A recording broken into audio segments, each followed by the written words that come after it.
Merci. Donc, d'abord, je remercie Florence, parce que c'est Florence qui m'a invitée. Je remercie donc l'organisatrice et ses collaborateurs de m'avoir invitée. Et même si je serai peut-être un peu en décalage avec les propos qui sont tenus ici et que je vais essayer de faire allier un petit peu, je suis très contente d'avoir été invitée et d'avoir pu entendre tout ce qui se dit depuis hier. Donc en ce qui me concerne, moi, je suis sociologue au CNRS et mes travaux ne se distinguent pas par un apport incontournable sur les questions dont on traite ici. Certes, je travaille dans un laboratoire du CNAM à Paris qui se nomme le LISE, Laboratoire interdisciplinaire pour la sociologie économique. Certes, ce labo s'affiche comme un lieu où l'on pense que la sociologie peut parler d'économie. Certes, nous revendiquons que nos approches traitent des faits comme des objets où le social et l'économique sont encastrés, mais bon, pour ma part, je l'ai surtout traité, cet encastrement, dans mes travaux, à partir des pratiques sociales et non à partir d'institutions économiques. En parlant de mesures d'impact social et d'impact des mesures, il me semble que cet atelier aborde avant tout la question de la performance des instruments qui formatent le social, alors que moi, je regarde plutôt les gens qui saisissent ces instruments et qui, par leur pratique, les transforment en réponses stratégiques. A priori donc, je n'ai pas grand-chose en commun avec les préoccupations qui nous rassemblent aujourd'hui, sauf que, comme on dit, en ce moment, je trouve que beaucoup de chemins mènent à Rome. Et manifestement, en ce moment, des expertises disciplinaires très diverses, des objets de recherche assez éloignés et des méthodes d'approche apparemment opposées débouchent sur un espace commun de réflexion, à savoir celui de l'investissement social. Et mesurer l'impact social est pour moi indissociablement lié au paradigme de l'investissement social. Comme parler de mesures d'impact me semble être un vocabulaire qui appartient à la grammaire de l'investissement social, et je reviendrai plus tard là-dessus. Alors, quelques mots peut-être sur ma rencontre avec la notion d'investissement social. Je travaille depuis longtemps à partir de l'observation des pratiques sociales, je l'ai dit, sur celle des femmes, sur celle des jeunes, sur celle des familles des classes moyennes et populaires, qui est à l'épreuve de ce que je pense être le basculement d'un monde. On n'en a pas beaucoup parlé, je trouve, depuis hier, mais je pense qu'on vit un basculement aujourd'hui, basculement d'un monde. Toutes ces personnes que j'ai rencontrées, toutes ces enquêtes que j'ai faites, je me suis aperçue que ces femmes, ces jeunes, tous ces gens ne cessent d'inventer leur trajectoire de vie. Et en ce faisant, et en faisant le bilan de mes travaux pour l'écriture d'une HDR, je me suis rendu compte qu'en inventant 1001 façons de surmonter les obstacles de leur parcours avec leurs ressources personnelles, mais aussi avec les ressources institutionnelles mises à disposition par l'explosion de la politique sociale, des politiques sociales, familiales, de l'emploi, etc., je me suis rendu compte qu'avec ces ressources personnelles ou institutionnelles à disposition, qui pour surmonter la double journée de travail, qui pour surmonter la difficulté d'insertion professionnelle, qui pour surmonter la nécessité d'une reconversion, qui pour surmonter la déstabilisation familiale, eh bien ces hommes, ces femmes, ces jeunes, dans leur pratique, innovaient quotidiennement. Et ce faisant, préfiguraient et mettaient à l'épreuve le monde d'après. En cherchant à quoi on pourrait rattacher ce devenir en construction, je n'ai bien sûr rien trouvé de stable à disposition dans le savoir commun. Je n'ai bien sûr rien à proposer. En revanche, c'est ainsi que j'ai découvert que beaucoup de scénarios, plus ou moins utopistes, plus ou moins réalisables, se développaient néanmoins dans des sphères politiques, militantes ou savantes.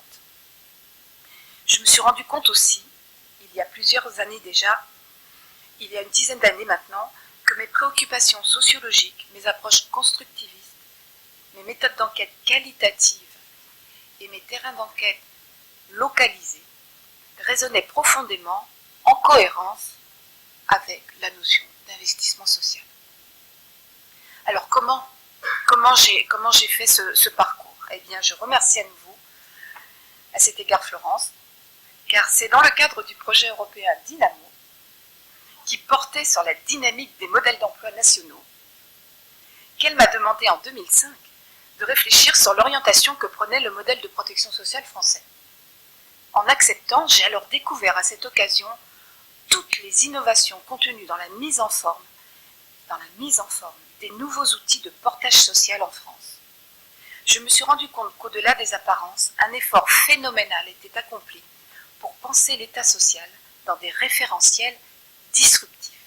Tant pis, je l'ai dit, c'est un gros mot, c'est à la mode, on dit, mais disruptifs au sens où les innovations qui s'en dégagent sont des ruptures, me semble-t-il, transformatrices, par opposition à l'innovation incrémentale, corrective, qui, elle, se contente d'optimiser l'existant. Et je me suis rendu compte aussi que ces référentiels reprenaient des terminologies de type nouveau, des terminologies qui circulaient dans des espaces publics moins locaux, moins nationaux que supranationaux. Des terminologies comme développement durable, cycle de vie, approche la vie de course, capacité, vulnérabilité, activation, magistrature sociale et autres, et aussi, bien sûr, dans ces terminologies, celle de l'investissement social. Je me suis rendu compte enfin que ces référentiels appartenaient à un processus de reconstruction des catégories de l'action publique, puisqu'on retrouvait la plupart de cette terminologie dans les réformes en cours des pays, de tous les pays, qui repensaient ou qui construisaient l'architecture de leur protection sociale. Et c'est parallèlement à cette prise de conscience que j'ai découvert toute la proximité entre ce travail de reconstruction des catégories et des référentiels d'action. J'ai découvert donc toute la proximité de cela avec les pratiques sociales que j'observais sur le terrain. Parce que sur le terrain, en effet, j'observais quotidiennement des pratiques sociales en mal de traduction dans les catégories de l'action publique. Ce que faisaient les gens que j'observais n'entraient pour la plupart dans aucune de ces catégories, n'avaient aucun espace de reconnaissance, et les gens ressentaient donc un fort déficit de sentiment d'appartenance. Combien ai-je rencontré de mères de famille non bénéficiaires d'allocations chômage, mais totalement mobilisées sur la recherche d'emploi ou la reconversion professionnelle, qui n'arrivaient pas à remplir mes fiches d'identité. Suis-je chômeuse, me disent-elles, suis-je inactive, suis-je active? Elles ne savaient pas répondre.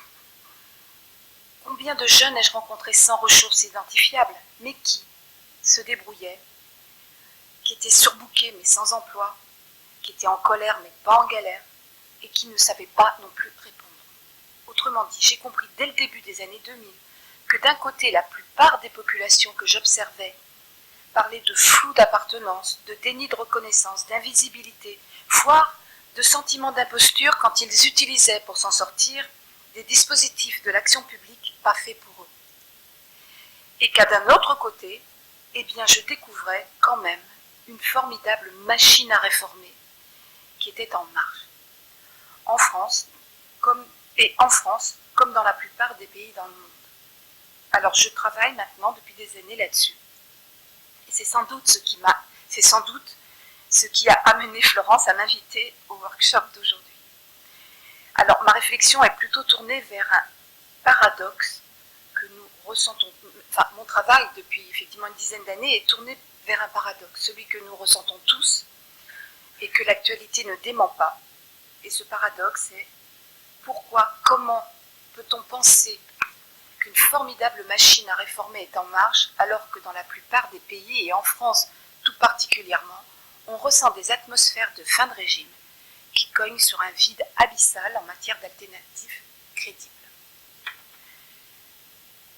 Donc je ne vais pas chercher à répondre à cette question, je vais plutôt essayer d'apporter mon regard décalé que m'a permis mon expérience donc de chercheur dont je viens de parler, pour essayer de montrer pourquoi, en revanche, la perspective de l'investissement social me semble pouvoir être justement cette alternative crédible, pour qu'on y travaille, peut-être qu'on y croit un peu plus. Je l'ai dit, je pense que les deux notions, investissement social et mesure d'impact social, appartiennent au même univers de pensée. Cela dit, cet univers, pour moi, est de l'ordre paradigmatique et pas de l'ordre du comptable. Autrement dit, parler de mesure d'impact ne renvoie pas seulement au questionnement de l'efficience comptable d'une nouvelle logique de fabrique ou de financement de politique sociale ou de l'emploi. À mon sens, l'investissement social et donc les mesures d'impact parlent d'autre chose. Cette terminologie, me semble-t-il, parle d'un long travail de la société sur elle-même, aux prises avec des perspectives disruptives, au sens où je l'évoquais tout à l'heure. Cette conviction m'est venue après un détour du côté des grands textes prescripteurs. Ceux qui, depuis la conférence de Rio en 1992 sur l'environnement et le développement, celle qui a introduit notamment l'idée de développement durable, irriguent les feuilles de route. Eh bien, effectivement, ces grands textes prescripteurs irriguent les feuilles de route des grandes réformes dans les pays du monde entier depuis 1992. Ces textes montrent que toute la terminologie de type nouveau dont j'ai parlé tout à l'heure, celle qui circule dans l'espace public supranational depuis près de 30 ans maintenant, se dit être au service d'une transformation radicale des modes de développement et des modes d'organisation sociale. J'ai envie pour ma part de prendre au sérieux cette promesse et dès lors je renvoie l'effervescence autour de la terminologie dont on a parlé et notamment de l'investissement social, moins à une mode, comme beaucoup de chercheurs le font, qu'à une forte aspiration à jeter les bases d'un nouvel âge démocratique. Face à la dangerosité politique et écologique du modèle de production et de croissance industrialiste, qui donc sévit, on le sait, depuis près de 2 siècles maintenant, et ce, face aux grandes alertes sur le coût écologique et humain du modèle de modernisation porté par les pays développés depuis la même période.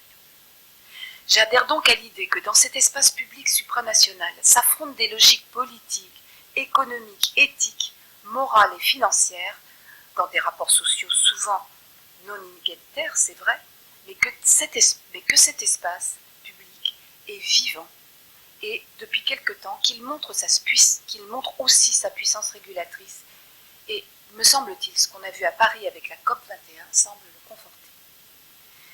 C'est dans ces textes donc prescripteurs de cet espace de puissance, de délibération et de contestation que s'exprime, à mon sens, la fabrique du sens commun de demain.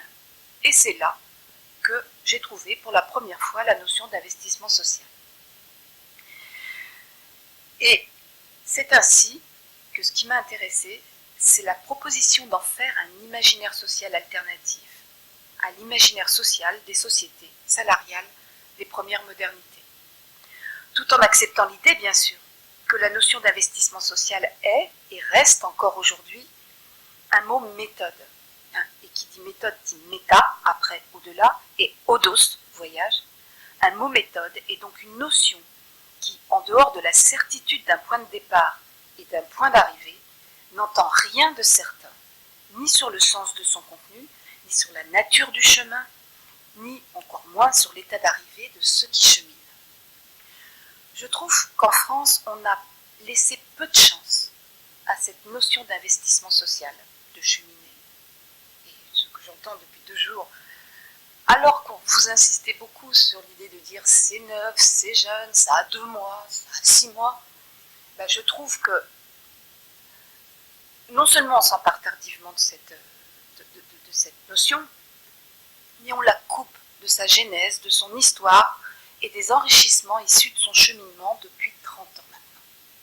Résultat, aujourd'hui, en dehors d'espaces institutionnels discrets, un chargé de mission d'investissement social à la CNAF, par exemple, ou élitiste, pardonnez-moi, au Centre d'études stratégiques, au Conseil économique, social et environnemental, à Sciences Po ou à l'ENS.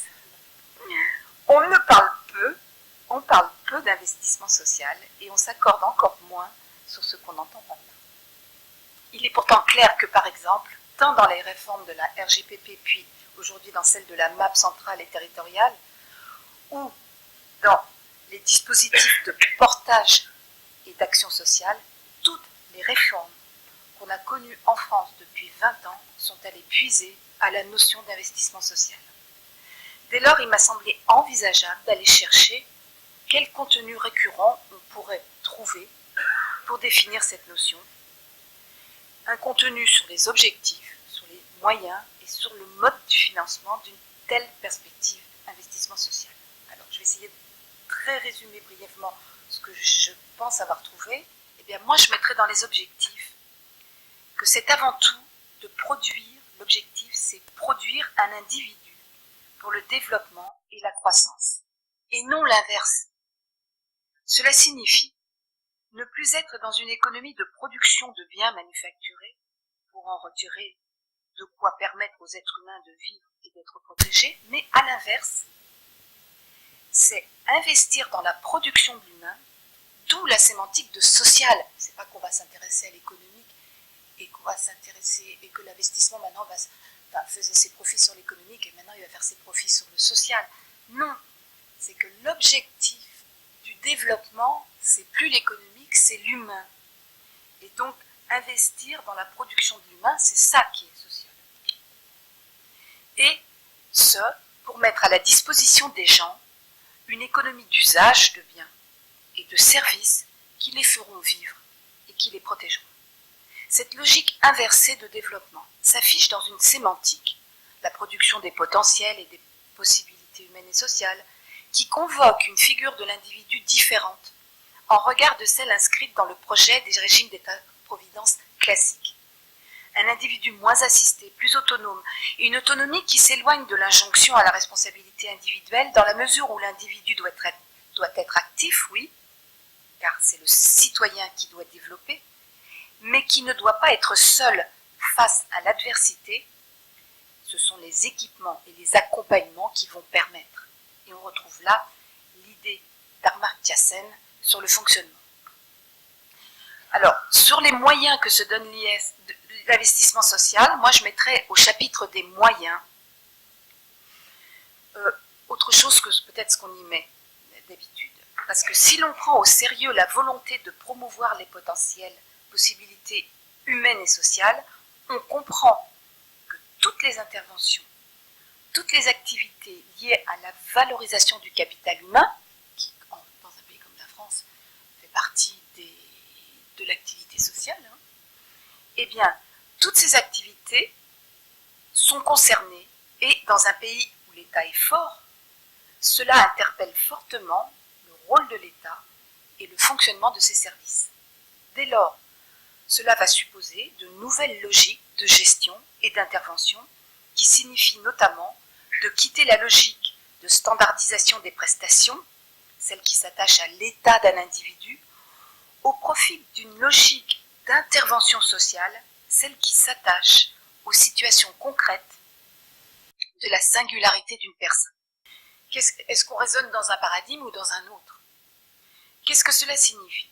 Alors, qu'est-ce que cela signifie changer les logiques d'intervention sociale de l'État, de l'action publique? Et bien, pour le dire très vite, je me dis que c'est une logique qui va être centrée sur la personne, qui signifie pour les services de l'État de travailler autrement, non plus sur autrui et avec autrui. Là, je vous renvoie à tous les travaux de Weller, entre autres, sur l'idée de magistrature sociale. Une autre logique va être obligée de se développer, c'est la logique dite proactive, qui signifie à la fois équiper les gens en amont, ça c'est du rôle de l'intervention de l'État, du rôle du public, comme disait tout à l'heure, me semble-t-il, Bruno, que l'État se désinvestisse pas, parce que là, la logique proactive, elle relève de l'État, qui signifie à la fois équiper les gens en amont pour limiter les conséquences des risques et accompagner tout au long de la vie ne signifiant pas prévention, mais briser l'engrenage de la pauvreté en maintenant, je cite, les trajectoires individuelles dans une succession de cycles de vie à vulnérabilité faible. Ceci pour éviter, je recite, pour éviter aux gens soit de rester piégés dans un cycle à vulnérabilité forte, soit d'entrer dans une mobilité à dynamique négative. Donc, cette logique proactive est du ressort de l'État. Et enfin, dernière logique, ça va être une logique de gestion et d'intervention plus participative et plus territorialisée. En fait, qui dit investissement social raisonne à l'échelle territoriale, tant c'est ce niveau qui est à même de revaloriser les liens citoyens-institutions publiques. Et on voit bien combien le message passe quand on assiste aujourd'hui à la fois, je le vois tous les jours en travaillant dans le 93 sur les quartiers, quand on assiste à la fois à l'accélération récente des cartes territoriales qui réaffectent les compétences et à l'effervescence des expérimentations partenariales en matière de cohésion sociale ou de solidarité qui rapprochent les initiatives civiles, qui rapprochent l'économie sociale et solidaire et qui rapprochent aussi avec tous ces gens-là tous les acteurs des intercommunalités et ce, dans de nombreux pays, puisque je vois des proximités entre mes travaux et ce qui peut se passer au Brésil ou en Argentine, par exemple. Enfin, sur le mode de financement, d'une perspective d'investissement social, je dirais ceci. Contrairement, effectivement, de ce point de vue-là, je m'éloigne un petit peu de ce dont on parle. Le mode de financement, pour moi, il faut le ramener à autre chose qu'à ces instruments financiers dont vous parlez, parce que toutes les sociétés doivent prévoir un financement de leur état social en adéquation avec les objectifs et les choix des moyens mis en œuvre pour les atteindre. Toutes les sociétés doivent le faire. L'État-providence l'a fait. Et on connaît le modèle en France. On connaît le modèle en France. Le modèle idéal typique de l'État-providence en France a été l'adossement de son financement au travail. Mais pas n'importe comment. Assorti d'une définition du travail étroite et restreinte, et travail, l'activité professionnelle, l'emploi et pas autre chose. Donc, on a limité ça, et assorti, c'est-à-dire on adosse le financement sur le travail dans une définition restreinte et assorti à un régime d'activité qu'on connaît et qui est très spécifique. Ce régime d'activité, c'est d'une part, on parle de plein emploi, mais plein emploi restreint à une obligation de travail pour les seuls hommes. Le statut de femme au foyer est encore reconnu dans les catégories d'action publique aujourd'hui. Et d'autre part, un régime d'activité qui consiste à limiter un régime d'activité diffordiste qui combine utilisation de la force de travail masculine affectée aux activités liées à la production et utilisation de la force de travail féminine prioritairement et secondairement affectée aux activités liées à la reproduction et secondairement liées à la production. Et enfin, un financement de l'État-providence assorti d'un dualisme des transferts sociaux issus de cotisations assurantielles pour ceux qu'on considère comme des actifs participants à la société et de type allocation assistentielle pour ceux qu'on considère alors comme des assistés profitant sans cotiser. La perspective d'investissement social, alors pourquoi ne pas penser la perspective d'investissement social comme on pense la perspective providentielle? C'est ce que je propose. Alors je me dis que alors, si on compare effectivement ce que propose l'IS, l'investissement social par rapport à l'État-providence, eh bien, il me semble qu'elle aussi prévoit le financement de son état social en adéquation avec les objectifs et le choix des moyens mis en œuvre pour les atteindre. Comment? Cette perspective propose d'adosser son financement au travail, mais en opérant des ruptures significatives. On adosse le financement au travail, mais on l'assortit d'une définition beaucoup plus large du travail qui inscrit dans le rapport salarial des activités non professionnelles. J'ai de ce point de vue beaucoup travaillé sur le congé parental qui montre bien ce basculement. On assortit aussi un régime d'activité novateur dans l'investissement social qui consiste d'une part à penser au départ une participation de tous, notamment sans critères sexués, à la sphère professionnelle et qui consiste d'autre part à légitimer un nouveau régime d'activité qui parle moins de plein emploi que de société inclusive. Alors, cela va, de mon point de vue, au-delà de la simple hausse des taux d'emploi et au-delà de la notion d'activation des dépenses passives. Cela inclut toute une problématique que l'on peut nommer celle de la contribution, qui reprend à son compte l'aspiration citoyenne d'une participation active de la société de tous les exclus du noyau dur du rapport salarial. Et enfin, le financement de l'investissement social tend à vouloir dépasser les effets stigmatisants de de l'exclusion du système contributif en diluant la frontière entre assurance et assistance. Cela s'exprime par une tendance à permettre le cumul des revenus, allocations, salaires, et par des formes de rétribution d'autres engagements socialement utiles, comme je l'ai vu dans la mise en forme des nouveaux congés parentaux, ou on pourrait dire dans des programmes parcours, par exemple pour les jeunes, comme le Civis qui n'existe plus maintenant, mais comme des programmes autour des engagements ou des réserves citoyennes. Tout se passe comme s'il s'agissait alors de mettre au cœur des enjeux de la productivité, de la croissance et de la compétition, la production de tout ce qui contribue à améliorer la machine humaine. Dans cette perspective, les activités liées à la valorisation du capital humain, personnel, d'enseignement, de formation, professions culturelles, métiers de la santé, de l'action et de l'intervention sociale, métiers d'accueil de la petite enfance, métiers de service à la personne et au ménage à domicile, et bien dans cette perspective, tous ces métiers, donc de production d'activités de la valorisation du capital humain, peuvent représenter les activités stratégiques de demain en termes d'emploi et donc, à ce titre, et bien que restant des espaces à faible rentabilité, deviendraient des espaces essentiels à valoriser en termes de croissance et de progrès. Alors si on accepte ces analyses, il est certain que les chantiers de réforme attachés à la perspective d'investissement social sont plutôt des bonnes nouvelles, de mon point de vue, et notamment parce que c'était le titre de ma communication, pour l'égalité homme-femme. Pourquoi ? Parce que, et je finis par là, j'essaie d'aller très vite, en effet, les études féministes ont depuis longtemps montré que la couverture providentielle des risques ignore, voire oublie, c'est toutes les critiques féministes des régimes d'État-providence de Spinetta Anderson, ignore, voire oublie, les situations qu'elle n'a jamais eu pour mission de protéger. Il en va ainsi notamment du grand risque de déstabilisation professionnelle et donc de perte d'autonomie des mères assignées prioritairement par le système à la prise en charge des tâches domestiques et familiales. Dès lors, en élargissant le périmètre du travail, en concevant la contribution à des activités socialement utiles comme un principe central de la protection sociale de demain, la cohérence du régime d'activité et d'état social lié à l'investissement social fera mieux, me semble-t-il, en matière d'égalité des sexes. C'est là-dessus que je travaille, parce que je travaille là-dessus notamment avec Bernard Fuselier, qui anime avec moi un réseau de l'AFS sur les transformations de la relation travail-famille et la conciliation.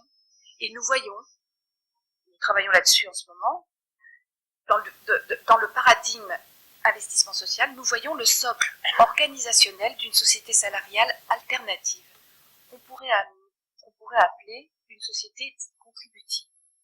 Si l'on met en regard les deux figures de société, salariale et contributive, je dirais en mode très stylisé que la société salariale s'adosse donc, comme j'ai dit tout à l'heure, à une logique providentielle qui, dans ses principes, mobilise les individus dans une partition sexuée et hiérarchisée, où seule, et dans cette société, seule la sphère marchande est définie comme une sphère productive de valeur, reconnue par le PIB, je renvoie là aux travaux de Florence, et pourvoyeuse, seule la sphère marchande est pourvoyeuse de revenus directs. Et ce revenu est le salaire, bien évidemment. Par ailleurs, le principe structurant de la société salariale et de cette organisation est le paradigme de l'emploi typique, où la figure forte est le travailleur libre, disponible, à plein temps, tout au long de la vie pour la sphère de production. Où la protection sociale passe par des assurances et des services publics au service d'un intérêt dit général et envers des administrés qui n'ont pourtant pas tous les mêmes intérêts. Et où la vision de l'économie est ou tout marché ou tout État, ce qui exclut de fait toute une sphère d'activité informelle qui existe en France comme ailleurs, et encore plus en France qu'avant, avec les crises économiques récurrentes qui s'amplifient. Alors que la société, alors ça c'est la société qu'on connaît d'aujourd'hui, il me semble qu'on va vers une société contributive, et celle qui pourrait advenir pourrait rebattre les cartes de manière intéressante, me semble-t-il, du point de vue égalité des femmes. Hommes-femmes, pourquoi ? Parce que la société, appelons-la donc contributive, s'adosserait à une logique d'investissement social qui, dans ses principes, mobilise tous les individus dans toutes les sphères d'activité de l'échange social, personnel, solidaire, politique, civique, professionnel, parental, marchandisé et ou démarchandisé, et ce, sans instrumentalisation de sexe, d'âge ou de vulnérabilité, grâce au principe de portage des capacités tout au long de la vie. Dans cette société contributive, toutes les sphères d'activité sont donc productrices de valeur, selon des nouveaux indicateurs de richesse, bien sûr, et pourvoyeurs de revenus en argent ou en unités de compte ouvrant à des droits et ou des compléments de revenus. Et je signale qu'en janvier 2017 va être mis en place le compte personnel d'activité qui va comptabiliser en ces termes.